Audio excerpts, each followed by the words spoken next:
If you've ever felt like you're in a wilderness season, maybe a time of hardship, you're not alone. My name is Groeschel, and the verse of the day is Isaiah 40, verse 3, when the prophet declared, a voice of one calling, and then he said, in the wilderness, prepare the way for the Lord. Make straight in the desert a highway for our God. The first 39 chapters of Isaiah talks about judgment, and then in chapter 40, the tone shifts, often called the beginning of the book of comfort. It's in the wilderness that Isaiah shouted, prepare the way for the Lord.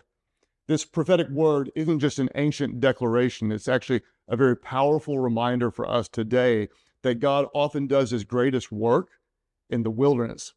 Think about it. All through the Bible, the wilderness, God called Moses to the burning bush in the wilderness. God spoke to Elijah through a gentle whisper in the wilderness. God gave Jesus the strength to overcome the temptation of the devil in the wilderness. John the Baptist preached the repentance of sin, prepare the way of the Lord in the wilderness. Why? Because God often does his greatest work in the wilderness. Recently, I was in kind of a wilderness season, a very difficult personal season, and I stopped and thanked God. I didn't want it, wouldn't choose it, but I knew God would use it. Because it's in those dry, uncertain places that we're stripped of distractions and we're reminded of what really matters. The prophet says, clear the way for the Lord. And so I'd ask you today, what do you need to clear? What needs to be removed for you to experience God? Maybe it's your sin, maybe it's pride or busyness or self-reliance.